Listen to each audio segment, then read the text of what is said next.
the Canon R5 in the kitchen with a knife. DSLRs are dead. Hi, this is JP Morgan. And this is Kenneth Merrill. Today on Slanted Lens, we're going to take a look at the new spec for the R5 and the R6, plus a couple lenses. Yeah, I was actually surprised. I was not expecting the R6, but I'm a little behind on the rumor mill, I think. I don't follow it as closely as some of you guys. Hey, I was sitting in a hotel room early in the morning, ready to go out and shoot, trying to listen to their announcement on the internet, and of course the internet was bad. It was cutting in and out. And I'm going, whoa, there's some amazing things there. And Jolene walked in the room, and you know what Jolene said? What? Jolene goes, these are all the things you've been talking about now for 2 months. She goes, this is not an announcement. This is like old news. You know, it's like someone saying, I'm going to get engaged for 6 months. And then when they do get engaged, they wonder why you're not excited. Well, I will say the one thing that I was really hanging on tenterhooks for was the price point, to be honest. Yes, price point and confirmation on a couple of things, I think, which we got. So what are the headliners for the R5 here? R5 for me, 45 megapixels. A confirmation that we know it's a large megapixel sensor. It's going to be a great still camera. And edge-to-edge focus capabilities. I'm super excited about. So great. And apparently the new dual pixel autofocus is new enough that they're calling it 2. Dual pixel 2. One was amazing. One was good. I was happy with one. Yeah. So I'm really excited to see, and especially with all the eye tracking now, they're saying you can track animal eyes, birds in flight, which will be super great, especially when you pair it with some of their new lenses. Yep. I love that it shoots up to 12 frames per second. 45 megapixels up to 12 frames per second, which is beating out all of the competition right now. And 20 frames a second on silent mode. Oh yeah, if you're doing the electronic shutter. Electronic shutter, you get 20 frames a second. Yeah. So what other things? What about the video capabilities? Obviously the video is a huge thing here, shooting 8K RAW, 8K compressed, doing 10-bit or 8-bit. I mean, just all of the options you have for video with this camera are really, I think, what future-proofs it. I think Canon has a camera that's going to last for 5 years with this because you're shooting up to 8K, you can shoot RAW, you can shoot 10-bit, 422, and you can shoot 8-bit, and you can do 4K and 1080p. All of the options, it shoots up to 120 frames per second in 4K. It doesn't do 120 in 1080, which is funny, but maybe they'll add that. Maybe they'll add that later. I don't know. It just doesn't make sense. It doesn't make sense. No, it doesn't. I did notice that the output, and they said the output was only 4K. Only 4K. You couldn't get an 8K output, so. That's the thing. I mean, I will say this. Here, it's exciting. The 8K is super exciting. The 8K RAW, it's very flashy and cool. I like the direction they're going. I'm gonna say a couple things though. I don't think that this is the answer for everybody for a couple reasons. First is, if you want to shoot RAW, you have to shoot 8K, and the RAW format is massive. It's 2,600 megabits per second. To give you an idea, that is more than the C300 Mark III does in shooting 6K. No, than the C500 Mark II, sorry. Mark II, That's more than the C500 Mark II shoots shooting 6K. So much data. So much data. And you're gonna have to take that home, you're gonna have to store it, you're gonna have to edit it. I mean, it's a nightmare. And sure, you can take the 8K RAW, you can transcode it into like a 4K ProRes thing, but if you're gonna do that, I'm almost like, why not just shoot the 4K 10-bit format in the beginning? Yeah. I think the only reason to shoot 8K right now is like what we do. We'll do a camera comparison. Everyone wants to see it in 4K on the internet. So if we shoot 8K, we can crop in and use a single camera to be able to crop, and we'll give you that option. That's a good point. It's a great option. But what a lot of YouTubers are doing, a lot of people are doing, is they shoot all this footage, and when you're done, you just do an MOV. Do an MOV output of the lesson. Makes sense. That's the thing you keep, and you throw everything else away. Yeah, you know, sense. But I can't do that. I can't throw anything away. It's hard for me. I'm also going to say this is the one, people don't talk much about this, but this is, in my opinion, the one thing that cripples the camera just a little bit. It's not going to be a big deal to most people, but for me it kind of is. It's that the only log format in the camera is C-Log1. Now C-Log1 was designed almost 10 years ago at this point for 8-bit cameras. So the dynamic range, the curve is way more gentle, which is good when you're shooting 8-bit, maybe even 10-bit sometimes. It has a more gentle curve, so you're getting only 11 or 12 stops of dynamic range. But you know, if you're shooting 10-bit, 8K, 422, I kind of wish that I had C-Log2. C-Log3, I should say. C-Log3 is kind of the perfect curve for Canon's footage, has a great dynamic range, preserves a lot of the color detail, and it's awesome. So the C-Log only thing bums me out. It means that you're not going to have as much dynamic range. The highlights are going to blow out more quickly, and you're kind of stuck with that unless you want to shoot RAW. So it does have dual card slots. It's got an SD card and a CF Express card. That's going to be a new introduction. You almost, if you're shooting RAW on something, you need a larger card. And well, yeah, I mean, back to the data rate thing, it's 50 minutes for a terabyte of data, so 50 minutes for a terabyte of data. I don't. The RAW thing to me is a little bit of a gimmick. I'll just say that. But 10-bit 422 and 8K or 4K, I'm all in. That's good. Yeah, that's awesome. So one of the things we should definitely talk about is the image stabilization. So there's a 5-axis image stabilization in the R5. And they're saying with certain lenses, you'll get up to 8 stops of stabilization, which is more than any other camera on the market, more than even the Panasonics, which have legendary stabilization. 8 stops, that's incredible. I mean, you'll need it though with some of those lenses. Yeah, when you put an f11 800mm lens on there, you're going to need 8 stops. I did look at the list, so it does vary. Seems like half the lenses are 8 stops, a few more are 7 stops, a few more are 6, 6.5. Some of the longer, like the 100 to 500, you're only going to get 6 stops of stabilization. Well, I think we definitely have to talk about the R6 because the R6 is about $2,500, whereas the R5 is going to be just under $4,000. Mm-hmm.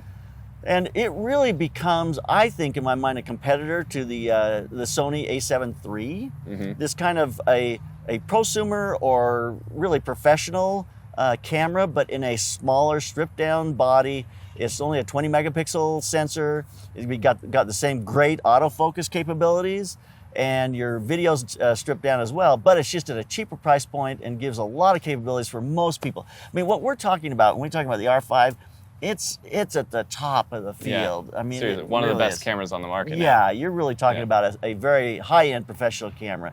Whereas now the R6 gives you an entry point, really at $2,500 is not cheap now. No, but it's not terribly expensive either. It's more of an entry-level full-frame camera. I do wish it was 24 megapixels instead of 20. 20 just seems really odd to me. It's back to the 1DX Mark III. It feels to me that the R6 is a mirrorless 1DX Mark III. In terms of photo capabilities and stuff like that.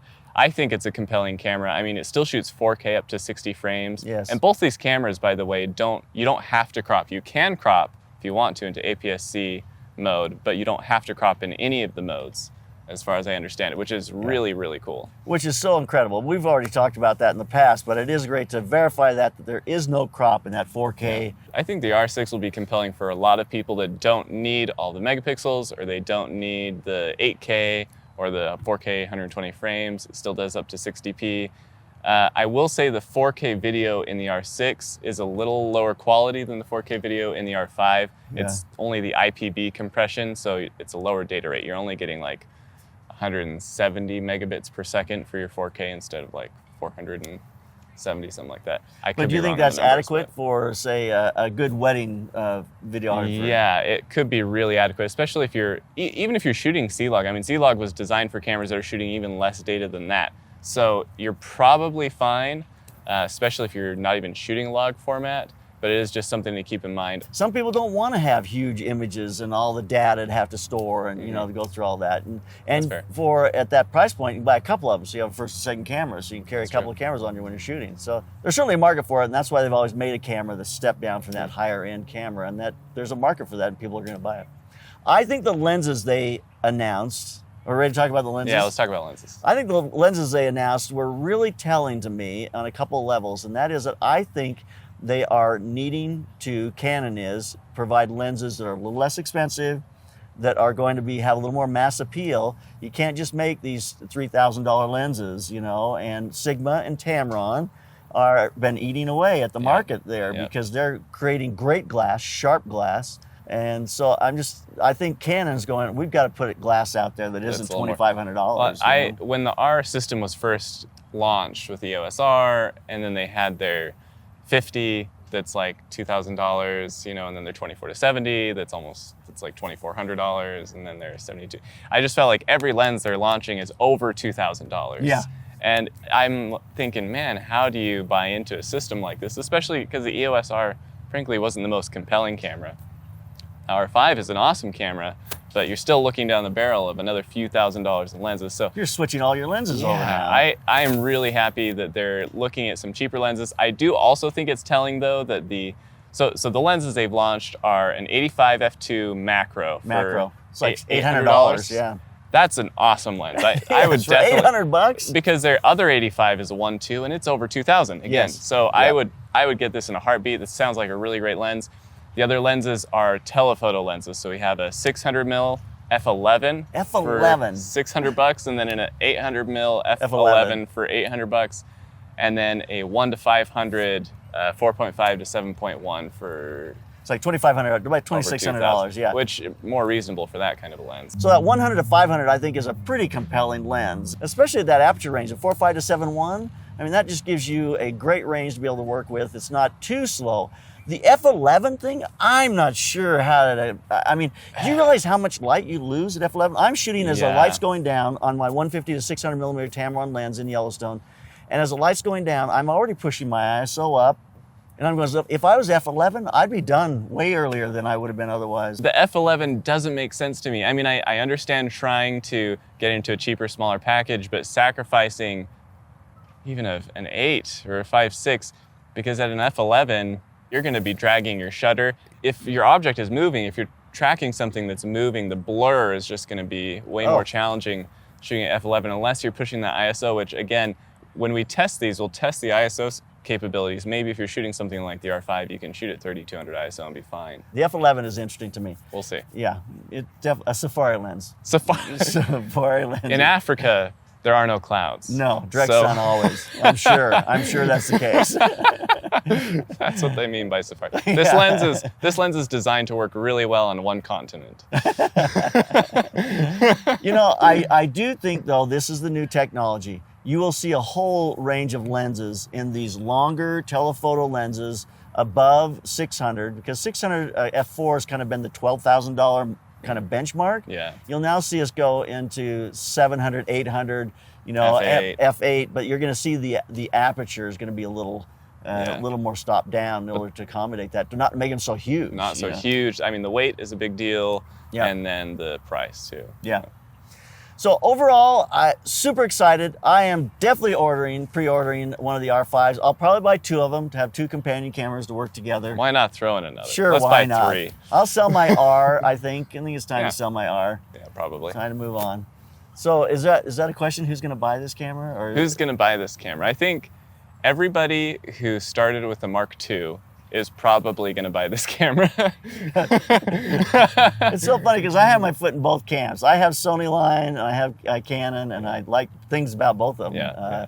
But yeah, if you're in the Canon world, I think you're going to buy this camera. I really think the DSLRs are going. I was just talking with my friend Trevor Christensen about this because he has a Nikon D750 and he loves that. And we were talking about that. I said the Nikon D850 is one of my favorite cameras. It's an incredible right camera. now. I think it's the best DSLR on the market right now, and I do not hear a lot about it. I just don't think people are interested in DSLRs anymore. I think this new R5 really is kind of like Canon arriving to the mirrorless party in the way they should have originally. Yeah. And then we're going to have Sony launching the A7 III and continuing their lineup. I think Nikon is going to catch up eventually. The Z7's a good camera, but I think their next iteration is going to be better.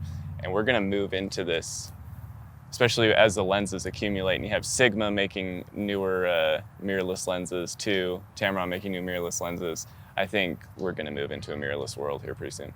Oh, absolutely. I think there's no better evidence than the 1DX Mark III, because when I looked at that camera and held it in my hands and shot, I said, you know what? Why is this not like an A9? Why is this not a sports camera in that A9 world? And the Canon rep actually there was a little put off by me. But then not that long after, they announced the R5, which is really basically the 1DX, on steroids, you know? Yeah. So, yeah. So when you say it's the end of it, it is the end of it. And that's why I think, and that's my sense of investing in RF glass is a good way to go, because this is where Canon's going to spend their money. This is what people want. They want smaller, compact, able to carry it around. I think that really is the market. Yep, So. I totally agree. So there you have it. With the R5, I believe the DSLR is dead, or at least on its way out. On its way out, definitely. I mean, I think at this point, people are investing in new glass, mirrorless glass. We're going to move that direction. There are a lot of benefits to mirrorless cameras, so. Absolutely. I do kind of wonder if you're going to have a couple purists that of course. only shoot DSLRs though still. We still have people shooting film. Well, I'm one of them, actually. I shot film all week. So there you have it. So leave us a comment. Let us know what you think, if the DSLR is dead or not, and what you think of the new Canon glass and lenses. No, glass and lenses. Glass and cameras. So leave us a comment. Keep those cameras rolling. And keep on clicking.